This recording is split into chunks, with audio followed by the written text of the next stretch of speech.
Hello friends, Gautam Kumar official smart trick में आपका स्वागत है। आज की इस वीडियो में जानने वाले हैं नॉलेज ऑफ आईसीटी, जिसका प्रैक्टिस सेट 8 करने वाले हैं, जो आपकी एग्जाम के लिए बहुत ही महत्वपूर्ण रहने वाला है। वीडियो के अंत तक बने रहिए और चैनल पर नए तो चैनल को सब्सक्राइब कर लीजिए।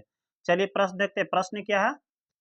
रेमंड सैमुअल टॉमिल्सन निम्नलिखित में से किसका विकास करने के लिए प्रसिद्ध है? तो ईमेल के राइट आंसर हो जाएगा हम लोग का बी। और कब किए थे? तो 1972 में किए थे, ये भी आप लोग याद रखिएगा। और इन्होंने ही gmail.com आविष्कार किए थे। लास्ट में आप लोग का देखिएगा जीमेल में लगा हुआ रहता है। तो कौन किए थे? तो रेमंड सैमुअल टॉमिल्सन ने किए थे। राइट आंसर हो जाएगा हम लोग का बी, ईमेल का।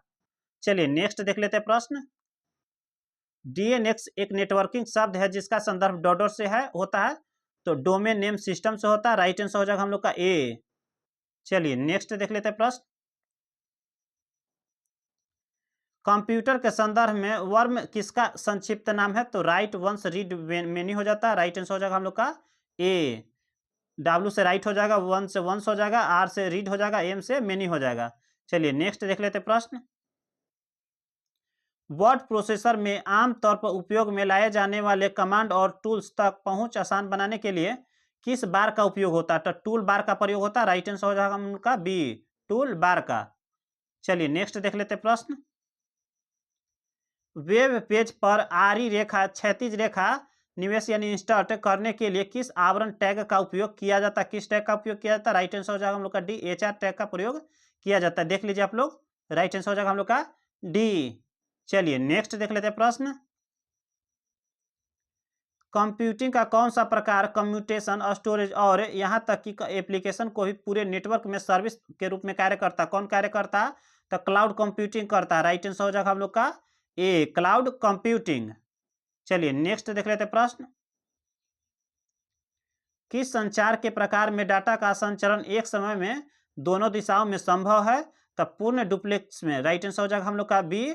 और कितने प्रकार से किया जाता है? तो हम लोग का संचार चैनल के प्रकार क्या होता है? 3 प्रकार। कितने प्रकार का होता है? 3 प्रकार का होता है। कौन कौन? तो एक सिंप्लेक्स हो गया, एक पूर्ण डुप्लेक्स हो गया, एक अर्ध डुप्लेक्स हो गया। ये तीनों के माध्यम से संचार चैनल संचालित किया जाता है। और सिंप्लेक्स में क्या होता है कि इसमें एक ही दिशा में भेजा जा सकता है मेल, एक ही संदेश को भेजा जाता है, और या तो आप भेज सकते हैं, सिर्फ प्राप्त नहीं कर सकते हैं। और अर्ध डुप्लेक्स में क्या होता है कि दोनों दिशाओं में भेज सकते हैं, या तो पहले भेज सकते हैं या प्राप्त कर सकते हैं। एक ही काम कर सकते हैं, दोनों दिशा में कर सकते हैं। लेकिन अपूर्ण डुप्लेक्स में क्या होता है कि दोनों दिशाओं में भेज सकते हैं और एक समय में प्राप्त भी कर सकते हैं और भेज भी सकते हैं। किसमें? तो पूर्ण डुप्लेक्स में। जबकि इसमें दोनों दिशाओं में भेजा जा सकता है, लेकिन एक बार में ही एक काम होता है, या तो भेज सकते हैं या प्राप्त कर सकते हैं। जबकि सिंप्लेक्स में या भेज सकते हैं, केवल भेज सकते हैं। तो इस तरीके से आप लोग का राइट आंसर हो जाएगा आप लोग का बी, पूर्ण डुप्लेक्स। इन तीनों को भी आप लोग याद रखिए।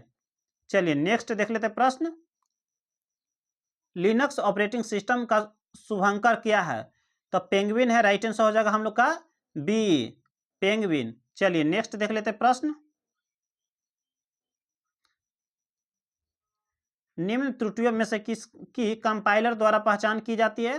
तो कंपाइलर द्वारा किसकी पहचान की जाती है? तो किसी प्रोग्रामिंग भाषा में लिखे गए कंप्यूटर प्रोग्रामिंग कोड से लॉजिक त्रुटियों की पहचान की जाती है। तो राइट आंसर हो जाएगा हम लोग का कौन सा? तो ए, लॉजिक त्रुटियों का पता लगाया जा सकता है कंपाइलर के द्वारा। चलिए नेक्स्ट देख लेते हैं प्रश्न। निम्नलिखित में से कौन सा कथन सही है? तो हम लोग को देखना है। एक प्राइमरी की कैंडिडेट की भी है, तो हाँ है। राइट आंसर हो जाएगा हम लोग का ए। एक प्राइमरी की सभी जैसे जरूरतों को पूरा करता है। कौन? कैंडिडेट की। इसीलिए एक प्राइमरी की क्या है? कैंडिडेट की भी है। राइट आंसर हो जाएगा हम लोग का ए। और इसका प्रयोग किस लिए किया जाता है? तो किसी संस्था के सूचनाओं को संग्रहित करने के लिए डेटाबेस का प्रयोग किया जाता है। इसको 4 प्रकार से किया जाता है। एक प्राइमरी की के द्वारा, कैंडिडेट की के द्वारा, और फॉरेन की के द्वारा, और अल्टरनेटर की के द्वारा किया जाता है।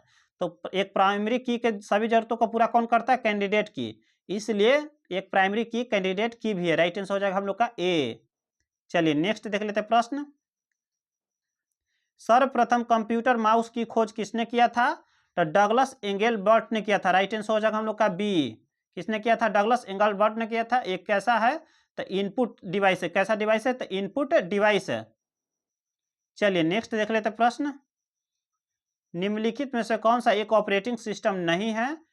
तो यूनिक्स है, उबंटू है, एमएस डोस है, यानी कि आप लोग का एमएस एक्सेल नहीं है। तो हम लोग का ये दोनों ओपन सोर्स है यानी कि ऑपरेटिंग सिस्टम है। चलिए नेक्स्ट देख लेते हैं प्रश्न। कंप्यूटर प्रोसेसिंग में डॉट डॉट पुल के प्रक्रमों को चुनता है और उन्हें क्रियान्वित करने के लिए मेमोरी में लोड करता है। कौन करता है? तो जॉब शेड्यूलर। राइट आंसर हो जाएगा हम लोग का ए। चलिए नेक्स्ट देख लेते हैं प्रश्न। 1 GB के बराबर कितने KB के होते हैं? तो ये प्रश्न रिपीट हो रहे हैं बहुत बार। तो देखिए 1 GB आप लोग नेट चलाते होंगे तो देखते होंगे 1 GB में कितना होता है? 224 MB देता है, 224 MB देता है। और 1 MB में कितना KB होता है? तो 224 KB होता है। 224 KB हो जाता है आप लोग का KB। तो देख लीजिए 1 GB में 224 होता है, 1 MB में 224 MB होता है। यहाँ 224 से गुना कर देंगे तो KB में आ जाएगा, KB में। यानी कि आप लोग का बदल गया MB से KB में। 224 गुने 224, 1 GB बराबर 224 गुने 224 KB। राइट आंसर हम लोग का कौन सा हो जाएगा? तो ऑप्शन सी हो जाएगा। चलिए नेक्स्ट देख लेते हैं। आप लोग याद रखिए kilo kilo kilo mega giga tera peta exa, इसी क्रम में होता है। Kilo mega giga tera peta exa आप लोग याद रखिए। किलो से किलोबाइट, मेगा से मेगाबाइट, गीगा से गीगाबाइट GB हो जाता है आप लोग का। पेटाबाइट इस तरह से होता है। तो आप लोग याद रखिएगा तो आप लोग बना पाएंगे। चलिए नेक्स्ट देख लेते हैं प्रश्न। सी प्रोग्रामिंग लैंग्वेज को डॉट ने विकसित किया था। तो किसने विकसित किया था? डेनिस रिची ने किया था। राइट आंसर हो जाएगा हम लोग का डी। और कब किए थे? तो 1972 में किए थे। कब किए थे? तो 1972 में किए थे। सी एक प्रोग्रामिंग लैंग्वेज है। चलिए नेक्स्ट देख लेते हैं प्रश्न। MS वर्ड में फुटनोट्स और एंडनोट्स के लिए निम्नलिखित में से कौन सा सही है? तो चलिए देख लेते हैं हम लोग। तो हम लोग का राइट आंसर कौन सा हो जाएगा? बी हो जाएगा। फुटनोट्स का उपयोग तत्स्थानी पृष्ठ के अंत में एक टेस्ट के बारे में कमेंट्स को उल्लेख करने के लिए किया जाता है, जबकि एंडनोट्स का उपयोग डॉक्यूमेंट के अंत में कमेंट को प्रिंट करने के लिए किया जाता है। तो इस सभी को आप लोग दोनों को याद रखिएगा, फुटनोट्स और एंडनोट्स। चलिए नेक्स्ट देख लेते हैं प्रश्न। बग को तत्काल समाधान करने के लिए समाधान के रूप में प्रदान की गई त्वरित मरम्मत को क्या कहा जाता है? तो पैच कहा जाता है। क्या कहा जाता है? पैच। राइट आंसर हो जाएगा हम लोग का ए। पैच किया है तो कंप्यूटर प्रोग्राम को कोड का एक छोटा सा भाग होता है, कौन? तब पैच होता है।